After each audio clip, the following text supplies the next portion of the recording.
Hello to all who watch this now or the recording.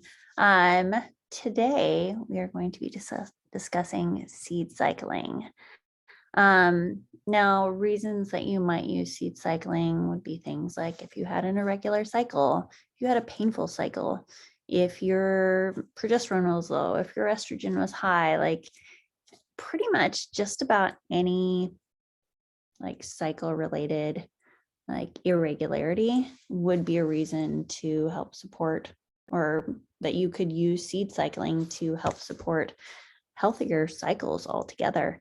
It helps support fertility. It helps support like balancing hormones. So supporting estrogen during the follicular phase, and then progesterone during the luteal phase. So basically things to know about seed cycling. So seed cycling for hormone balance is a very gentle nutritional support. So it can go with other treatments that you may be using. So it's a way to basically incorporate more nutrients into your diet to support the hormones that you need during the times that you need them. So, this encourages the natural rhythm of estrogen fluctuating and rising during the follicular phase, and progesterone fluctuating and rising and dropping off during the luteal phase. So it can be helpful in situations that you might not think of like right away, like for women postmenopausal, like it's a way to help continue nutrients. So, when a woman is transitioning through menopause, like she is very irregular, or is perimenopause, which is the time before actually fully transitioning into menopause. So most women will refer to, menopause as that perimenopause time. They'll say, I'm in menopause, like I get hot sweats, or night sweats, or hot flashes. My cycles are irregular and terrible. And yes, that is associated with hormones, but like menopause is when your periods cease. Like it's no longer there. Like perimenopause is that time where you're having like irregular cycles, where like estrogen is wildly fluctuating. Like 1 month it might be like super high, 1 month it might be super low. And as ovulation stops, progesterone will stop. So as far as like women are concerned, like most of their progesterone comes from ovulation. So like whether it be you stop ovulation with birth control pills, which is a whole topic in itself, or ovulation stops due to transitioning through perimenopause into menopause, there can be that drop off of progesterone. Progesterone is important for having a calming effect on the body. It helps to, decrease anxiety. It helps to stabilize mood. So, during menopause, like women aren't receiving the benefits from that. So, as far as like seed cycling is concerned, like we want to support the body for as long as possible to make that transition as smooth as possible.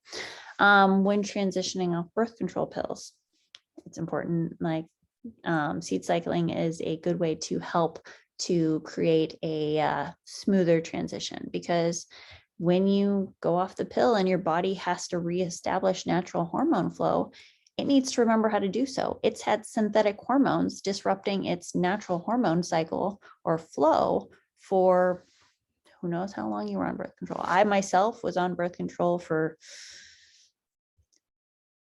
15, 20 years, I think. Like when I think about it, I didn't have a period for probably like 15 of that time.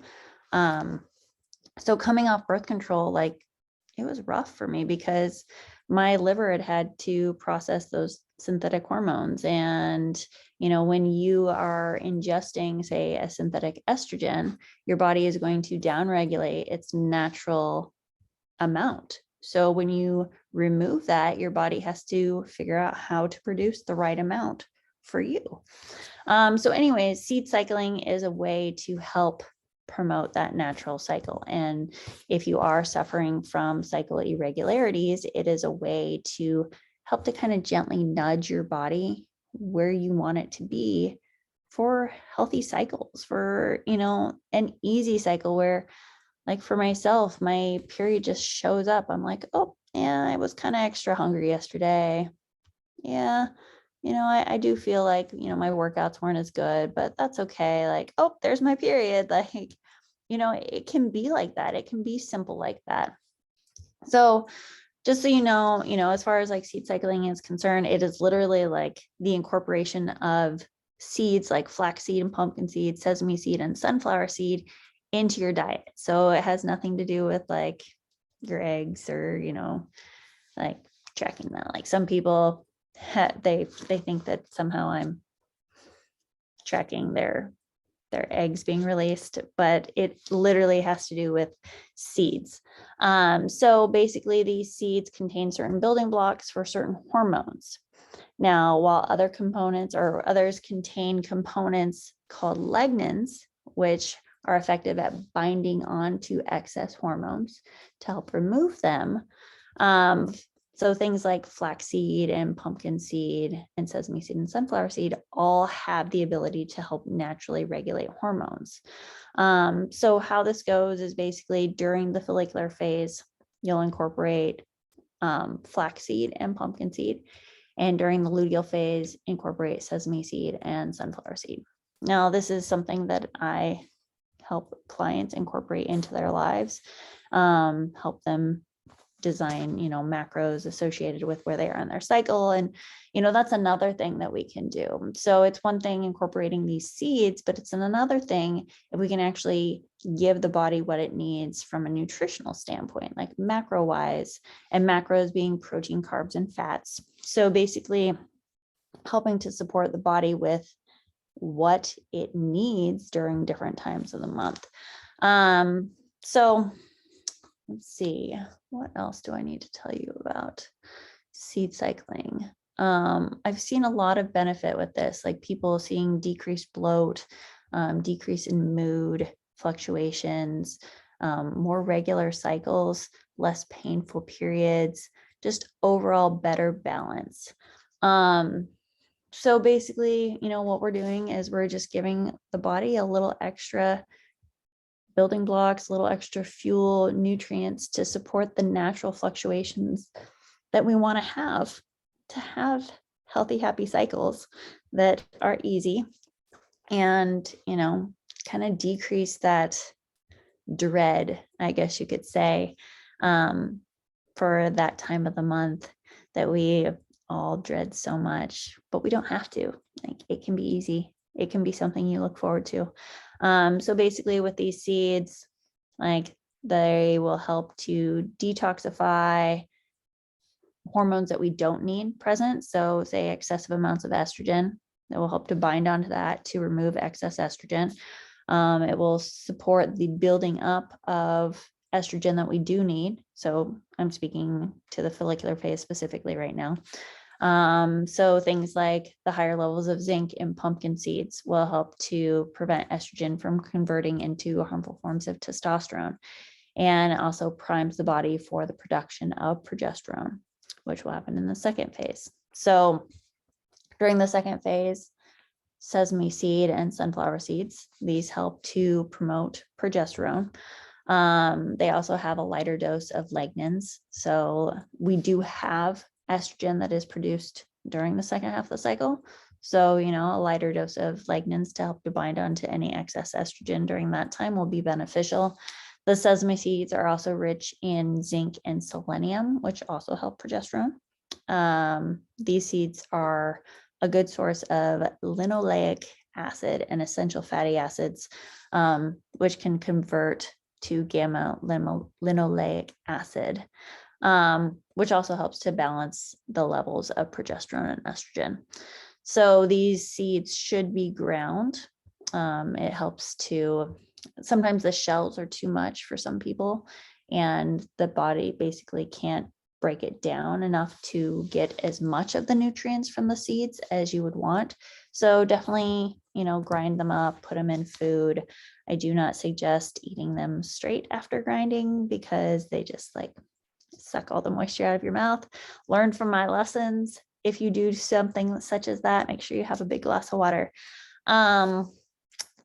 Let's see, anything else that I need to include about seed cycling? Get creative, add it to food. And yeah, if you have questions, if you don't have a cycle, use the moon cycle. And basically the first day. So as far as like even knowing when to do this, I did not go over that. So day 1 through 14 is the follicular phase.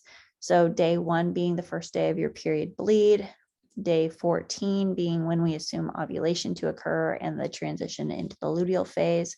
So if we don't have a cycle, we want to go off the moon cycle. So basically the new moon would be day 1, and then day 15, 14, 15 would be the full moon. So that would be the transition to the new seeds or the different seeds. Let's see. I feel like I've covered a lot. There's a lot of valuable information in this. So I will say this, if you do have like specific issues that you're dealing with, please reach out and let me know if there's anything I can do. Like seeds are great, but understanding like your symptoms and maybe where we need to put a little more focus is better. Generally, cycle irregularities are tied to something that could be nutritionally related. It could be a past trauma. It could be, a, chronic dieting history. It could be excessive exercise. So, there are quite a few variables from a lifestyle standpoint that can affect your cycle. So, things like seed cycling are great, like supplementation is great, but those things do not address the root of the problem. So if there is something that you are dealing with, please reach out so that we can figure out the root of the problem versus just kind of, putting a cast on it and giving you some crutches to limp on for a little bit longer. Like the goal would be to, have a healthy cycle where the food that you're getting in is naturally supporting that. So that's one of the reasons why I love seed cycling, because it is just a natural approach and, it gives us time to focus on maybe what the root of the problem is. So yeah, I hope you guys found this valuable. And if you have any questions, please reach out, send me a message, or we can set up a call sometime. But yeah, hope you guys enjoyed it.